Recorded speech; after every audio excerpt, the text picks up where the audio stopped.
Good evening, everyone. I'm Nathan, here with my wonderful wife, Laura. Hello. And we're here to do a review of the, I suppose, board game Bejeweled. We are. If you don't know what Bejeweled is, it was a PopCap game you could play where you matched like 3 gems in a row and you wanted to try and get a high score by doing that. It's pretty much like the precursor to Candy Crush. Yeah. One of those match 3 sort of games. And they thought a board game would be a good idea. Multiple board games. Multiple board games, yeah. We only have one of them, but we're going to do some gem swapping and matching today. There's another one called Bejeweled Frenzy, which is sort of down there, which sort of uses a lot of cards, but... this one doesn't have any cards. It just has gems and a tray. And your imagination, I guess. And your imagination. Yeah. So let's bust it out. You can probably tell the way we're talking about it, it's not a highlight for us, this game, let's say. No, it's, I mean, just play the app, I suppose, but... Play the actual game on, like, a computer or something. So what do you get in the box? You get a little plastic sort of square tray where all the jewels sort of sit on there. You know. It says Bejeweled on 2 of the sides. The others are just plain.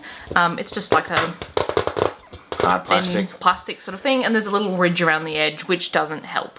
And you'll see what I mean as we sort of... You get the bag of power, aka where the leftover jewels get put in. Yes. We should mention we do have the instructions, so there will be a scan of that via the link down below. In fact, you can find all our scanned instructions down there. Bag.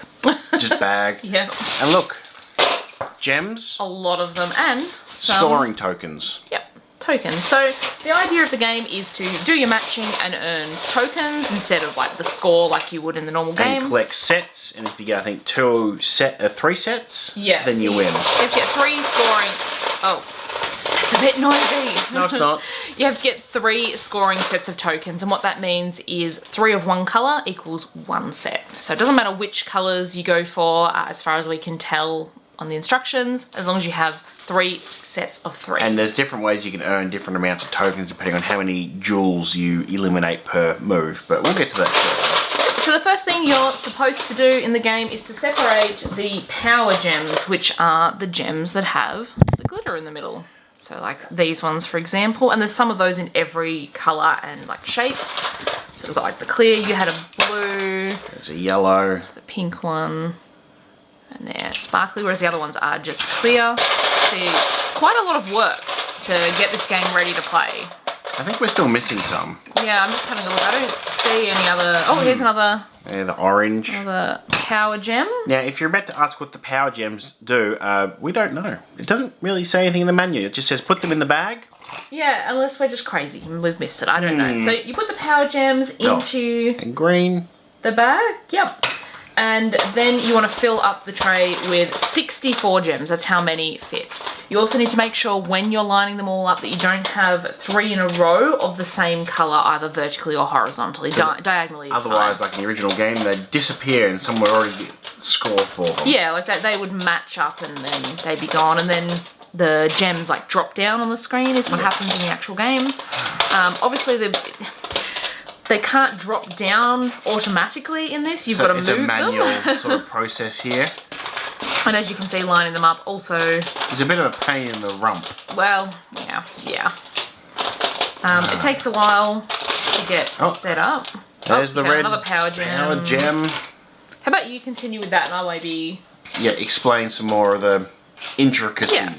So what Nathan's going to fill all of these in. I would recommend being very careful if you're setting this up. If you knock them, sometimes if you like knock one, they will come out and then they go up over the ridge. Of course, I couldn't get it to happen then when I was trying to, but it does, so do be careful. After these are all in here, Nathan's going to take the extra gems. You can kind of see there's quite a few left, and they go in the Bejeweled bag with the power gems as well. So they're used to replenish the board as we go through the game. Sort of like Scrabble tiles. You use the Scrabble tiles and then you reach in the bag and get some more. Except they're not put back in like they are here. So this game can be played from 2 to 4 players. Each player is meant to sit on a different side of the board. So let's imagine I'm playing on this side and Nathan's playing on that side. Not that we're sitting there, but that's where we can reach. So there's all the extra gems. I'm going to go place them into the bag of power. Yes. Alright, so once you're sitting there and you've got all this set up and you've got all your gems in your bag, it's time to do some swapping, essentially. So you've got to swap 2 gems that are next to each other to then try and create a line of 3, 4, or 5 of the same in a row. So looking at what we've got here, for example, you could swap these 2. And that would make 3 purples. Yep. So that is a score for whoever's turn it is who does that. And they would then get, if you want to open those, the corresponding colour. So you would get 1 token for 3. If you happen to match 4 of the same colour in a row, you get 2 tokens. 5 in a row is 3 tokens, which gives you a whole set. So obviously that's the best thing to do, but... That's harder to get 5 of them in a row. So you take that for each one, and then they get removed. And then obviously if Laura's sitting on... Now if I'm sitting on this side, you then have to manually move them. And you push them towards yourself, I believe. Away from your side, sorry. So if Laura's sitting here, then these would all go down there. As though they were dropping in that direction. Then you need to refill the gap, which comes out of here. Or before you refill, you need to see if, when you push, if it made any more matches. That's true, sorry. So when they push down, maybe you were lucky enough to line something else up. I haven't been that lucky here. If there was, say Laura moved it and it moved into this position, fantastic. Yeah, I would then remove those and score for those as well. And then... So let's just pretend they would then get removed and they would get pushed forward again. And then do that if there's any matches. No, then you go into your bag of power. And you refill it. So then when you're doing, refill, don't do what I did and just toss them. You also have to make sure there's not 3 in a row during the refill process. Otherwise you can put them back in the bag and then refill with another gem. Yeah. And then the other ones go back in the bag. Yep, because you need them to keep coming out and replenishing. After I've had my turn and I've got my scoring tokens, it's the next player's turn and they do the same thing. Now there is one thing, if say Laura said, yep, fantastic, my turn's done, but oh, Laura, you didn't notice that you'd made like, you know, a scoring 3 in a row. Then the person's next turn, I can go, great, fantastic, I'll take those out straight away and score for myself. Yes, you get that and then you still have your turn, yes. I believe, as well. You keep doing that over and over again, pushing them away from yourself, refilling and so on, until you get your 3 sets of 3. So I might finish with like 3 red, that's 1 set, 3 of the pink, that's 1 set, and like 3 or you could have white ones or something. 6 purples, and that would count as 2 sets. Yep. There's really not a lot more to it. If you're in a stalemate in the board, and there's no possible moves. That's right. I think you take off 4 middle ones. Yes. So say there was nothing here, just ignore that there's a row and nothing that we could move in. They come out and you try not to knock them all over and then like Nathan will grab them and refill and then hopefully that would then contribute to helping out. Obviously if it doesn't you would have to then repeat until you got something that you could do on whoever's turn it was.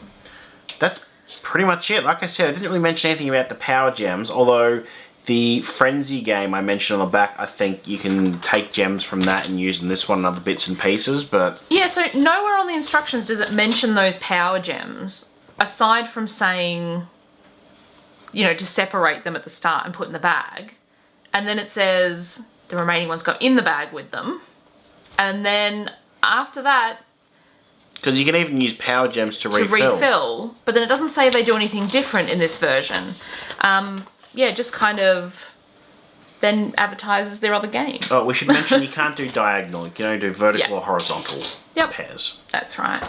Yeah, I don't know. There's so many match 3 games out there. Like even if you don't have access specifically to Bejeweled, I don't think there's a need to physically play this as a board game. And there's a lot of setup and irritation to getting them all right and make sure you can get 3 in a row and all that. It's just easy just to boot up any number of other match 3 games. Yeah. And I mean, our kids, for example, aren't exactly careful when they do things. So they're likely like, yeah, I'm moving this, and, you know, half of them go flying, and then, you know, that's a bit frustrating. So, it looks nice, though. It does look nice. It's certainly sort of eye-catching, but apart from that, I just stick with just any other sort of things on your phone or iPad or just play a tablet. different board game. Yes. If you want to play something like in person. Yes. Yeah. If you enjoyed watching this video, give us a thumbs up. Let us know in the comment section down below if the only two are the Bejeweled and the Bejeweled Frenzy, or are there other Bejeweled board games that we don't know about? Who knows? That's the real spookiness of Halloween.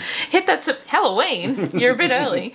Hit that subscribe button and check back soon. We have a new video every single week. Sounds good. Thanks for watching. Bye-bye.